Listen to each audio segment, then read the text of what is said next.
tes ukuran dulu. Ini kurang gede nggak ya?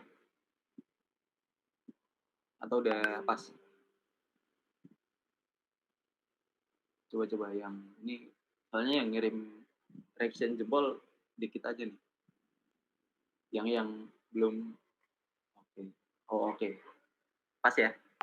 Kita lanjut. Oh, kurang dikit lagi. Oke, segini ya? Ya nanti bisa diisi. Oke, intinya segini lah. Nih di sini kita ada aplikasi nih teman, masih aplikasi basic, belum ada tesnya sama sekali. Nah ini aplikasinya disediakan sama pihak Decoding untuk kita coba ya, untuk kita coba. Nanti teman-teman yang mau minta ininya, linknya itu nanti aku kasih. Jadi ada 2 ini, yang satu yang belum ada testingnya, yang kedua yang udah selesai. Nah iya nanti ini deh aku copy linknya ya buat kalian coba-coba. Pertama ini aplikasi ininya deh. Sorry charger disconnect terus. Kita tes dulu, misal masuk satu, terus 2. Nah, ini hasilnya harusnya berapa teman-teman? Kalau ditambah deh, ditambah. 3 ya? Sepakat 3 ya? Coba kita. Nah, jadinya 12 nih. Ini masih di luar ekspektasi nih. Jadi kita harus buat testingnya dulu biar sesuai dengan ekspektasinya. Di sini ada fungsi ininya, kalkulatornya. Ini ya fungsinya ya, tambah, kurang, kali, bagi. Nah, kita akan menerapkan ini teman-teman, TDD, test ditulis dulu. Sorry. Bukan, jangan ya, test driven development. Jadi kita akan menerapkan test driven development. Pertama, kita install ininya dulu, install dependencies-nya.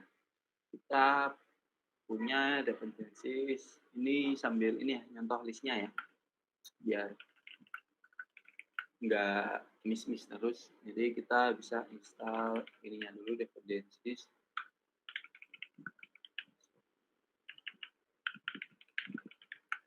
Terus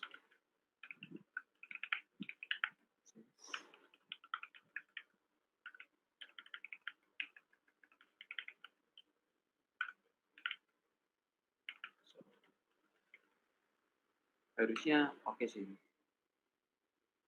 Nanti kita cek ya.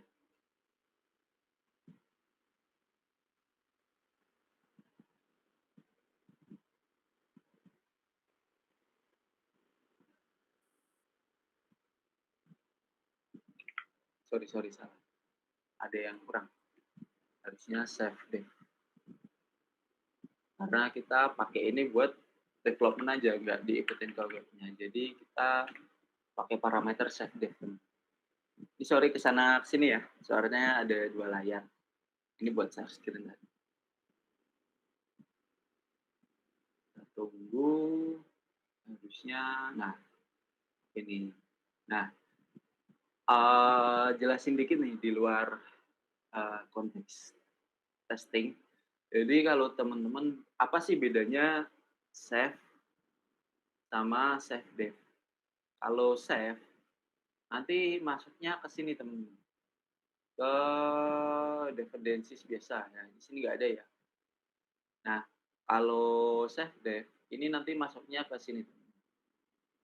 Kalau save aja biasanya ke sini. Nah, biasanya ke sini nih. Masuknya ke sini. Itu bedanya apa? Nah, kalau ke dependencies, ketika kita misal ada package A deh di sini. Gitu. Terus versi sekian, misal 1.0.0. Nah, ketika kita masukkan ke dependencies dan si programnya ini di-build, nanti si dependencies A ini dia akan ikut teman-teman, ikut ke hasil build-an programnya. Kalau ini dia nggak akan ikut teman, karena kalau kita masukkan di sini, kita cuma butuh package-package ini untuk digunakan di development aja. Jadi ketika build, ini nggak ikut, karena kita mau testing kan, jadi kita masukkan ke sini. Karena ketika di-build kan dia nggak akan diikutkan dan nggak kepake kan kalau udah di-publish. Jadi dia mengurangi ini juga, size dari hasil build-an web kita, teman. Gitu ya bedanya dependencies sama dependencies. Nah, di secara resepsi. Oke. Ini udah, lanjut kita buat ini config-nya dulu, teman. Kita buat config dari JS-nya. Kita bisa buat seperti ini, lalu kita ketikkan basic-nya dulu, basic config-nya dulu.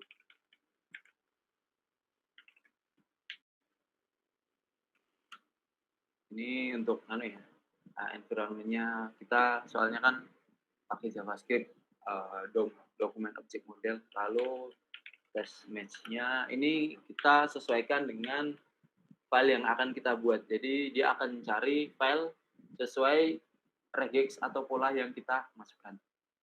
Jadi kita masukkan ini folder apapun, lalu kalau ada folder test dan entah di dalamnya itu folder apa, yang penting filenya namanya ada tesnya. Kalau ini bintang, teman-teman tahu ya, asterisk itu dia merepresentasikan untuk apapun itu. Jadi ini nama filenya sembarang, yang penting ada .test-nya, lalu ini tuh bisa J atau T, S, lalu ada X. Nah, ini kalau kita baca, jadi dia di file apapun yang ada folder test, lalu di dalam test itu bisa folder apapun, dan nama filenya itu terserah, yang penting ada di test. Ini bisa JS atau JSX atau TS atau TSX gitu ya teman-teman. Ya ini nanti teman-teman bisa baca sendiri lah pakai baca-baca tentang regex. Oke, aku ketik ya biar teman-teman. Mau tanya Kak, bedanya npm sama npx dan kapan kita menggunakan npm dan npx? Nah, ini ada pertanyaan bagus nih. Langsung jawab dulu aja kali ya. Jadi kalau npm itu kita biasanya buat menjalankan fungsi-fungsi pada npm itu sendiri. Misal gini, npm install apa nih? Dependencies apa? Nah, itu kan nanti akan kita install package apa yang akan memasukkan ke aplikasi kita. Terus nanti otomatis si npm ini memasukkan ke sini kan. Nah, ini kalau kita lihat nih. Nah, terus npm run build misal. Nah, nanti dia akan menjalankan script yang kita definisikan build. Jadi dia akan menjalankan nih. Nah, terus nanti misal start dev dan itulah. Nanti npm uninstall dan lain-lain. Nah, kalau npm itu biasanya dia akan menjalankan fungsi yang dimiliki oleh si npm. Jadi untuk mengorganisir atau mengelola package kita atau project kita menggunakan npm. Kalau npx itu dia biasanya digunakan untuk mengeksekusi package. Jadi misal apa ya? Ini misal ada webpack. Ini kita bisa ketikkan npx webpack terus mode production gitu-gitu. Nah, itu seperti itu teman-teman. Misal teman-teman pernah npx terus init apa gitu-gitu kan. Nah, jadi npx ini fungsinya untuk menjalankan program lah ya, program dari modul-modul tersebut gitu. Tanpa harus berhubungan dengan package JSON gitu sih. Dan bisa menjalankan apa ya? Bukan program sih. Modul-modul npm yang global. Jadi yang nggak ada di sini. Yang keinstall di laptop teman-teman dan nggak ada di project ini bisa dipanggil menggunakan npx. Itu sih biasanya buat NPX itu biasanya buat inisiasi project seperti mungkin teman-teman tahu, React, Vue, Angular gitu-gitu, framework gitulah, front end. Nah, itu biasanya menggunakan NPX, gitu sih. Gimana, Kak Zaidan, udah menjawab mungkin? Oke, aman ya? Kalau gitu kita lanjut sampai mana tadi? Oh iya, sampai sini ya. Teman-teman bisa cari ini deh, baca-baca nanti tentang regex. Ini karena ini termasuk regex ya, buat match suatu suatu string menggunakan pola-pola tertentu. Nah, itu dinamakan regex. Regex itu fungsinya bisa macam-macam sih. Kalau ini fungsinya untuk match sebuah nama file ya, biar dia dibaca sebagai file test. Setelah test match, kita pakai transform. Ini transform itu fungsinya untuk ini sih. Ya, aku copy dulu konfignya. Agak ribet soalnya biar cepet. Nah, transform itu fungsinya ini teman-teman. Ini juga regex sih. Jadi ketika ada file yang namanya js1ts yang match dengan ini, nanti dia akan dibaca menggunakan Babel Jazz. Nah, fungsinya Babel Jazz ini apa sih? Nah, nanti kita coba deh. Nanti kita lihat bedanya apa. Nah, ini config Jazz-nya udah jalan. Terus kita buat file ininya dulu. File buat tesnya dulu ya. Kita buat di sini foldernya sesuaikan sama pattern tadi. Jadi test. Lalu di sini buat file. Nah, ini ya udah ya. Ini di close saja. Terus kita import dulu nih teman-teman. Si ininya. Apa sih? Nah, ini yang memuat fungsi perhitungannya ya.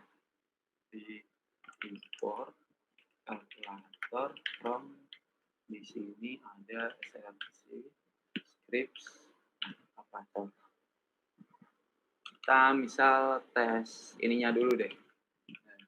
Script kalkulator. Terus di sini ada fungsi. Nah, di sini misal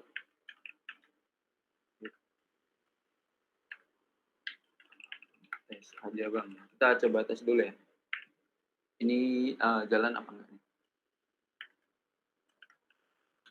Ini expect, misal expect ini to be true. Kita coba ya. Apakah jalan?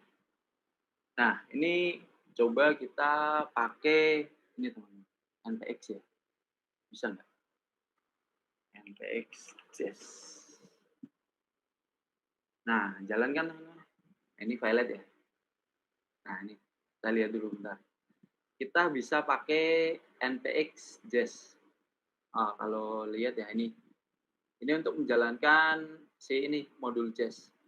Tapi ketika kita mau di apa ya istilahnya di masking lah, kita bisa masuk ke package.json. Nah, ini ada script test ya. Kita jalankan aja, masukkan aja di sini. Jazz. Nah, save. Setelah di save, nah setelah di save kita bisa jalankan npm run terus ininya tes. Nah, dia akan jalankan Jazz kan. Nah, ini lihat nih teman-teman. Kalau tahu coba ini. Nah, ini ada error ya. Dia error nggak bisa import. Karena kan kalau teman-teman mungkin tahu kan ini model import dari ECMA script. Kalau teman-teman biasa import dari CommonJS kan biasanya gini ya. Cons kalkulator terus require bla bla bla bla bla gitu kan ya. Nah, karena ini menggunakan ECMA script atau ES6 dan ES selanjutnya lah. Ini kita harus menggunakan Babel yang tadi teman. Nah, ini transformnya menggunakan Babel. Dan kita membuat config-nya Babel dulu. Jadi cukup simpel sih sebenarnya config Babel-nya. Babel.config.json Terus kita buat config-nya, environment-nya, terus tes kan environment-nya ini, terus kita buat preset-nya. Jadi ini add variable preset and. Nah, ini teman-teman. Kita save. Bentar. Agak ribet sih. Ini aja langsung. Nah, ini kalau udah ya udah di ini ya. Coba kita jalanin lagi deh. Nah, jalan ya teman-teman, aman ya. Jadi fungsi Babel itu buat itu teman-teman. Biar si ini bisa jalan dengan sintaks ES6. Kalau teman-teman tahu, mungkin kalau aku ngomong agak ribet. Nah ini misalnya. Kenapa nggak pakai require aja, Kak? Nah, sebenarnya require itu udah apa ya, sintaks zaman lama. Udah sintaks lawas lah, lama. Jadi sekarang itu kebanyakan developer menggunakan sintaks import dan nanti ekspor gitu. Terus kebanyakan framework, malah semua framework sekarang menggunakannya sintaks ini, import gitu-gitu, terus from sintaks ES6 lah ya kita panggil aja. Jadi semua framework, kalau setahuku ya semua framework front end, misal React, Angular, Vue, dan lain-lain, itu menggunakan ES6.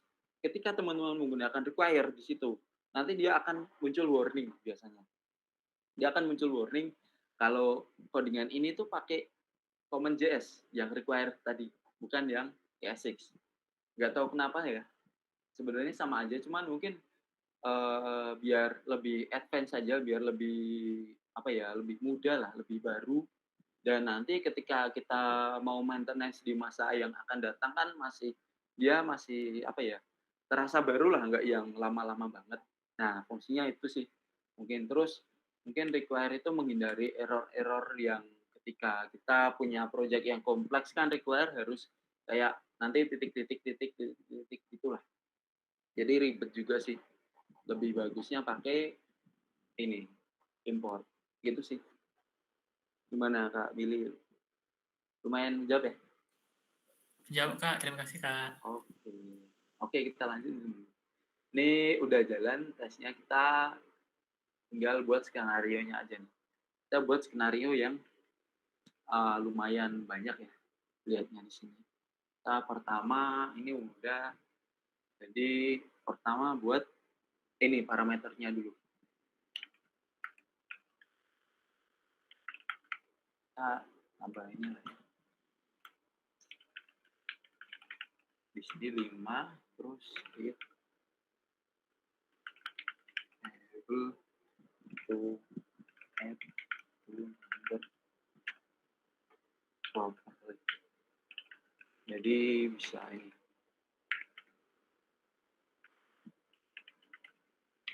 di ini saja. Nah, biar enak.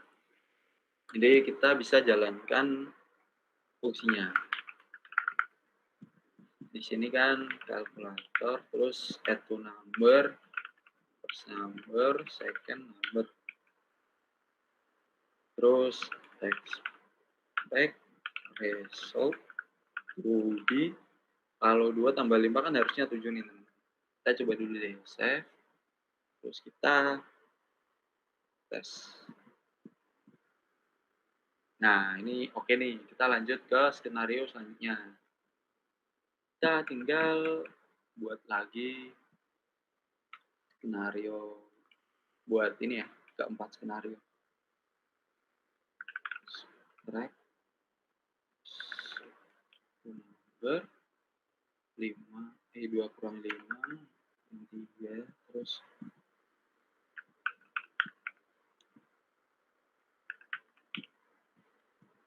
10.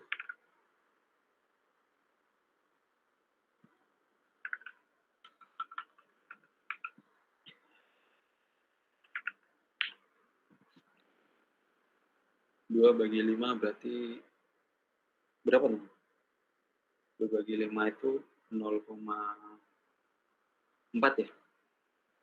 0,4. Ini bisa, ini juga bisa. Kalau aku sih prefer gini sih, teman. Kalau kayak ngetik di CSS, kalau ada koma kan cukup titik sama belakang komanya aja bisa. Nah, ini udah oke, kita coba save, bisa nggak? Nah, ini udah oke nih, 4 poin. Kita coba lagi, apa ya, yang lain ininya, apa, metodenya. Poin-poinnya juga kita penulisannya yang beda lagi aja ya. Jadi ada karena ini kan input-nya masih angka, coba kita buat input string nih, teman-teman. Misal 2, ini 5, berarti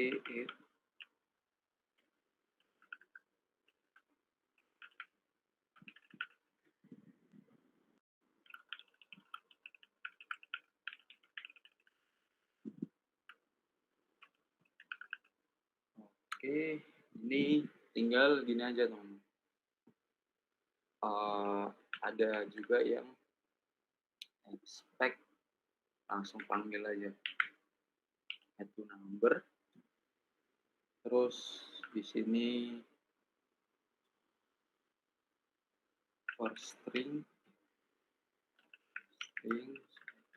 string, terus di sini nggak to be lagi ya, tapi to true, karena kan kita berekspek kalau ini akan harusnya error, karena kita kan passing parameternya dia berupa string nih. Jadi kita harusnya ininya error nih. Coba kita jalanin.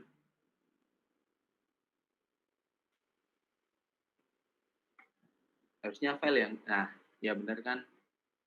Harusnya fail. Nah, ini malah value-nya 25 nih. Coba kita ini lagi deh. Sorry. Ini bentar. Ya, ini benar sih. Harusnya keluar error, nggak malah return 25. Jadi, kita ubah dulu. Ini kan penjumlahan. Kita ubah biar si tesnya ini jadi pas ya. Kita kasih pencegahan. Jadi bisa ini.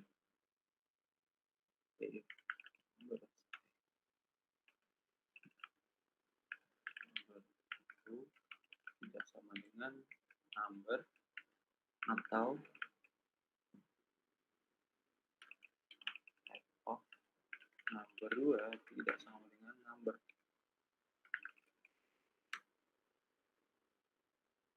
Terus tinggal throw aja. Bahasa Indonesia aja lah ya. Enaknya apa nih, teman-teman? Kasih message apa? Ada yang punya usulan mungkin? Kasih message apa? Oke. Ini bahasa ininya deh, bahasa errornya. Nggak ada nih, nggak ada ide. Oke, kita masukkan aja. Yang unik-unik lah ya. Jangan input fungsi ini ini ya. Harusnya jalan dengan lancar. Kita tes. Masih ini. Coba kita lihat.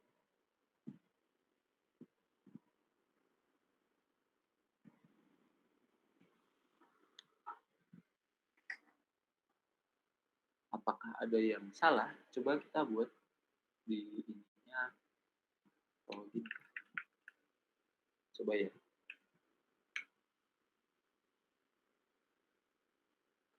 Oh iya, teman. Sorry. Jadi kalau kita nggak pakai ini, dia ini masih dalam bentuk fungsi. Harusnya kita panggil dalam bentuk seperti ini. Jadi dia dijalankan dulu, nanti dia akan mengembalikan value kan, entah itu nilai atau error. Nah, baru kita expect hasilnya itu entah to be atau to true. Itu, teman-teman. Karena ini udah pas, kita coba ke 3 ini lainnya, operasi lainnya. Jadi bisa langsung dibuat gini. Jadi subtract, di sini multiply, di sini divide. Harusnya ada 5 pas dan 3 file. Harusnya ya, harusnya. Oh, 1 file karena ini ya teman, jadi 1 hitnya. Nah, jadi dia dianggap 1 poin. Kalau ini kan 1 skenario 1 hit nih. Nah, ini karena ada 4 aspek, jadi harus keempatnya pas semua. Jadi kita tinggal copy aja, ininya, pembatasnya juga di-copy gini.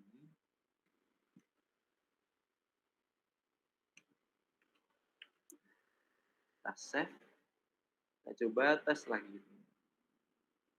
Apakah berhasil? Semoga aja berhasil ya. Nah, 5 pas nih teman-teman.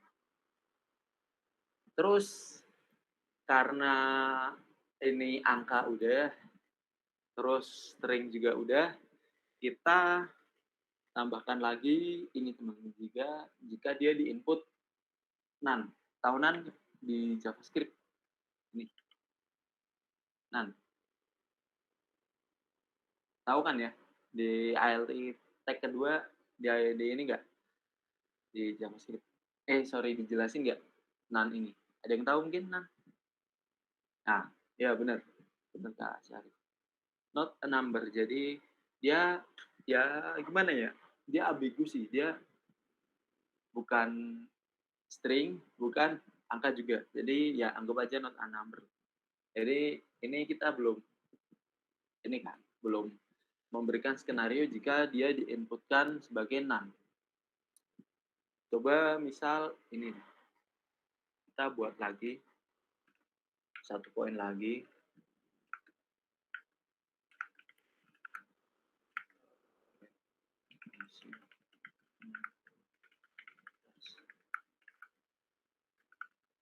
Nah, misal di sini apa ya?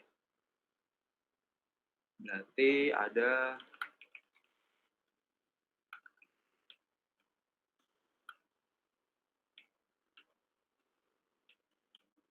gini ya.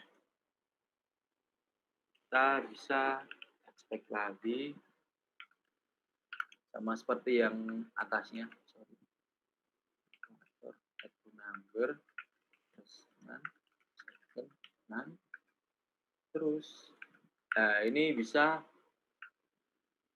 ini lagi teman-teman. Bisa gini atau bisa error, terus di sini definisikan kelas errornya. Karena di file ini kan kita kelas errornya menggunakan error bawaan dari JS nih teman-teman. Jadi kita masukkan ke sini. Misal mau di custom errornya gitu pakai penurunan, itu bisa aja teman-teman. Tapi di sini kita pakai yang basic dulu aja ya. Ini coba yang pertama, apakah jalan?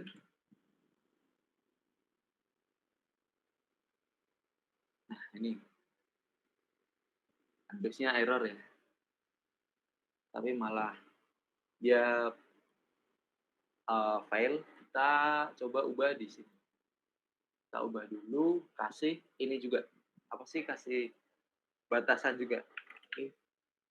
Nomor 1, sorry. Is none. Nomor 1 is none.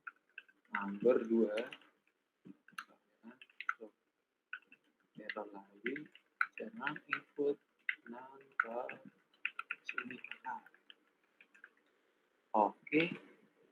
Coba kita tes, harusnya pas ya, harusnya. Nah, ini pas nih teman-teman. Jadi karena kita udah benar, kita tambahin lagi ke 3 ininya lagi. Subtract, terus divide. Ini bisa gini ya teman-teman, kalau teman-teman mungkin ini kan copy paste. Ada yang mungkin copy terus ini paste gini kan. Aku kasih tips sedikit, kalau teman-teman, eee, shortcut ya, biar coding-nya cepet, kalau mau duplikat ke bawah, ini teman-teman tinggal tekan Alt, Shift, terus bawah. Kalau mau duplikat ke atas, Alt, Shift, ke atas. Nah, ini ke atas nih. Nah, buat bukti ya, kalau ini ke atas, nih. Nah, ke atas kan. Gitu teman-teman. Terus kalau mau geser, sedikit tips nih, kalau mau geser, pindah baris, bisa pakai Alt, terus atas bawah. Ini. Lalu mau geser 2 baris atau bahkan 3 baris, blok aja tiga-tiganya, terus Alt atas, bawah, kayak main Tetris malah ya. Jadi ini tips sedikit ya teman-teman. Kalau mau geser ini ke kanan kiri, bisa pakai kontrol kalau di Linux atau Windows, kalau Mac bisa pakai command ya. Terus arah pakai tombol kurung siku atau kurung siku ya, kurung siku tutup buat ke sana, ke kanan sorry, kurung siku kiri buat ke kiri atau keluar. Ini gini. Nah, biar enak sih. Ya ini sedikit tips saja. Terus kalau biar instan kan bisa aku buat gini. Add to number, terus di sini subtract, di sini multiply, di sini divide. Nah, kan nggak nyampe berapa detik. Nah, ini ya sedikit tips lah, biar enak. Oke, ini udah. Tinggal ini kita copy lagi. Kita copy di sini. Harusnya pas semua ya.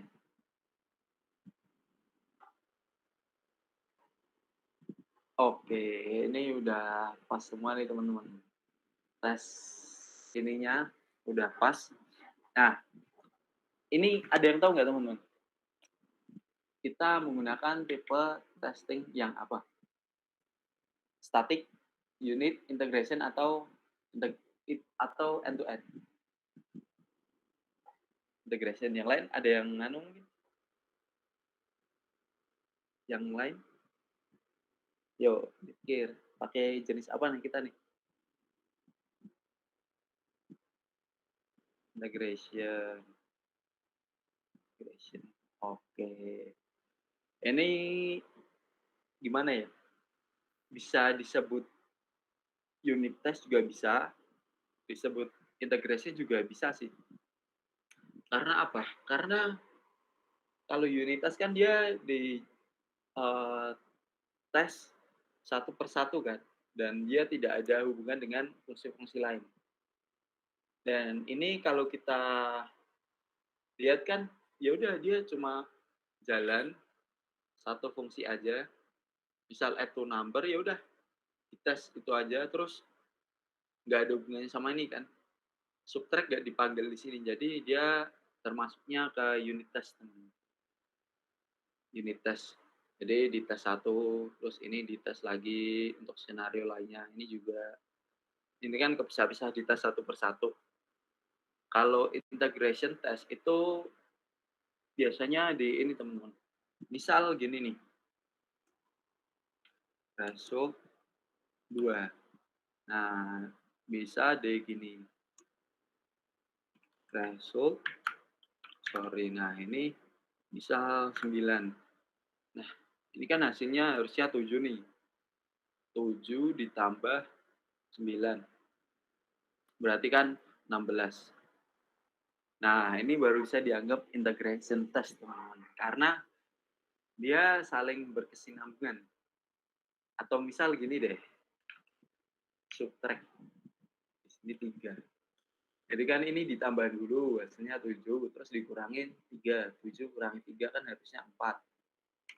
Nah, ini baru, ini baru namanya integration test, teman-teman. Dia saling terhubung nih antara add to number sama subtract to number. Kalau dua-duanya berhasil, dia ini pasti hasilnya 4 dan expect-nya dia bakal pas. Tapi kalau satu aja yang salah, ada error, misal penjumlahannya salah nih. Kalau hasilnya salah, ditambah 3 kan dia tetap harusnya, dikurang 3 kan harusnya bukan 4 kan. Nah, dia akan fail. Begitu juga ketika subtract-nya dia ada yang salah. Walaupun penjumlahannya benar ya, subtract-nya salah ya dia akan fail tetap jadinya. Nah, itu baru namanya integration test. Kalau satu-satu Mas ya, nah dia masih dianggap unit testing. Walaupun banyak ya, tapi dia kan tidak berkesinambungan, dibutuhkan satu sama lain. Jadi gitu teman. Nah, ini kan kita udah membuat unit test atau ya mungkin teman-teman nganggep integration test lah. Kita coba langsung tes ke ininya, ke inputnya. Langsung. Kita misal input 2 dan 5. Nah, error nih teman-teman. Ada yang tahu nggak kenapa kok bisa error? Ini dibuat enak aja kali ya, nggak usah perlu keluar merah-merah gitu. Bentar,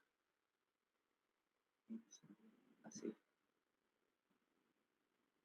Nah, sini kita kasih catch.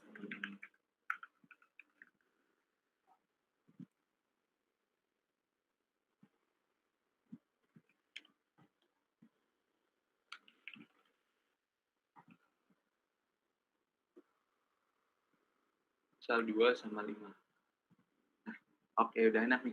Ada yang tahu mungkin? Kenapa kok bisa error nih? Kenapa? Kok malah dianggap string nih? Padahal kan aku inputnya angka. Ada yang tahu? Ada yang tahu? Ini buat fungsinya. Coba kalau ada yang bisa jawab bener, nanti biar dibantu mentor ya buat nyatet namanya, biar dapat tambahan nilai dan mungkin kalau beruntung bisa dapat reward dari decoding. Ayo, tunggu. Ini kecilin lagi kali ya. Nah, ini.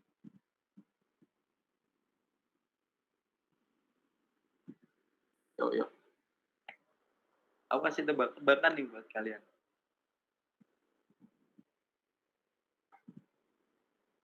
Atau kurang ke bawah lagi codingannya.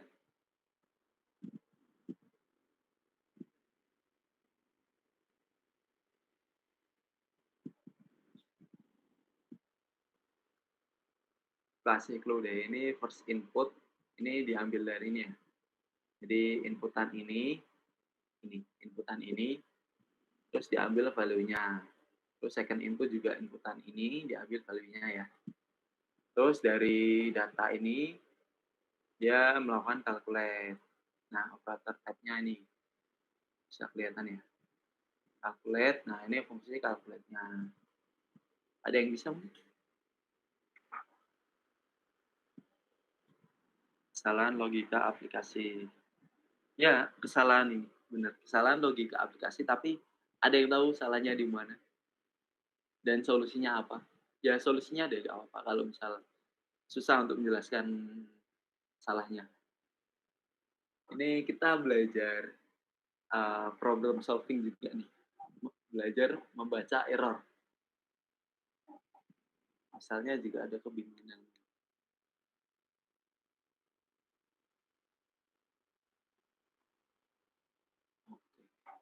Oke, ini ya. Sebenarnya logikanya itu bisa dianggap salah juga bisa, cuman silakan Kak Billy, boleh. Oh, ini mungkin apa ya, Kak, ini entah salah atau benar aku nggak tahu Nggak sih. apa-apa, jawab aja. Tapi itu Kak, kalau nggak salah ya, Kak, itu operator type itu dia text content gitu, Kak. Jadi dia nge-calculate gitu, Gimana? Sorry? nge-calculate text content itu yang di bagian line ke-19 kalau nggak salah. Itu cuman Oh, cuman analisa asal-asalan aja sih, Kak. oke. Kalau Gini, oke terima kasih udah menjawab ya. Kalau ini nggak ada hubungannya sebenarnya. Kalau ini itu operator type yang diklik tombolnya itu ini ya, submitternya tuh ngesapinya yang mana nih. Ketika kita pencet add, ya dia tahu si submitternya ini tombol add dan text kontennya kan dia add tuh. lalu dibuat lowercase. Karena apa? Kalau operator type kan dia ini masukkan parameter ke sini terus dibaca di sini ya. Nah, operatornya apa nih? Add, subtract. Nah, ini cuma pembeda aja sih, dia operatornya apa. Kalau add ya kita tambahkan, kalau subtract kita kurang, gitu-gitu sih. Jadi nggak ada, kalau di sini nggak ada hubungannya. Jadi aku kasih clue lagi deh buat kalian. Ada salahnya tuh ada antara ini dan ini. Gimana ya? Ini dan bisa nggak bisa. Intinya line 78 dan line 14 sampai 17. Ada yang tahu salahnya di mana? Nah iya, jangan takut salah nggak apa. Udah berani menjawab pun juga bagus. Form input di HTML. Nah ini Kak Syarif, inputnya gimana nih? Ada yang salah kah inputnya?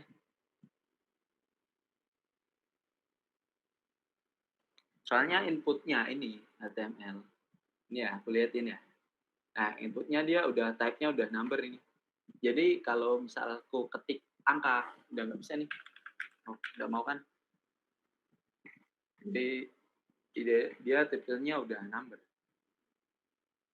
Yo, 10.40 deh. Kalau nggak ada yang jawab, nanti aku kasih tahu.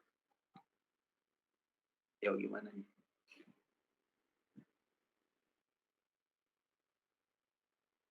Nah, ya mantap. Ada yang benar nih. Kalau teman-teman lihat ya di kolom chat Kak Farhan Putra. Jadi, walaupun kita input angka di sini, dia akan dianggap string di sini. Jadi, kita harus parsein dulu si stringnya. Benar ya Kak Farhan Putra? Bisa minta tolong di ini, teman-teman. Nah, kita parsein dulu di sini. Karena apa? Karena walaupun dia bentuknya angka, tapi dia tetap string. Jangan parsein dulu deh. Kita console log dulu deh. Kalau biar bisa lihat.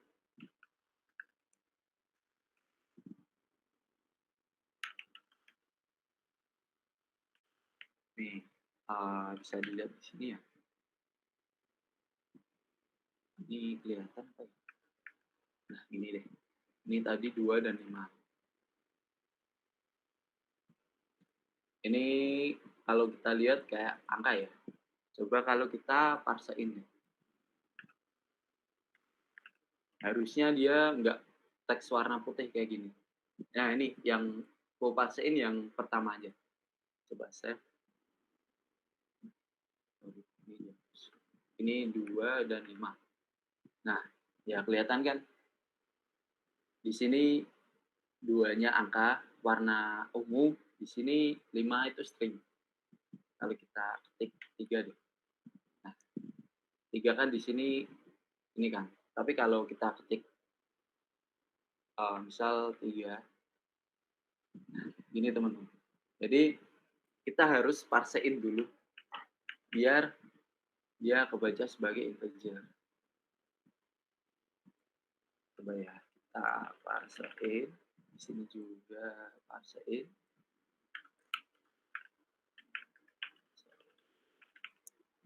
Oke, kita save. Nah, kita input ya. Nah, berhasil teman-teman. Ya kan, berhasil sesuai keinginan kita. Terus misal kita 5, 9. Ya, udah jalan ya. Udah sesuai ekspektasi kita dan ketika kita jalankan pun dia udah nggak muncul error ya. Coba deh, misal kita tes ininya jangan number deh, kita ganti teks. Nah, ini kita input A dan B. Nah, dia udah muncul preventifnya nih teman. Jadi nggak error. Jadi kita bisa mencegah error itu walaupun inputnya ini. Tapi kalau kita inputnya 3 dan 6 misal, nah dia berhasil. Jadi aplikasi kita gimana ya? Nggak error kan kayak nanti muncul halaman nggak jelas itu atau apa, tapi dia akan tetap merespons hal-hal yang di luar skenario, di luar fungsi yang harusnya bisa dijalankan. Jadi kita sudah mencegah skenario-skenario tersebut. Jadi itu mungkin, demonya. Ada yang mau ditanyakan mungkin dari demo ini?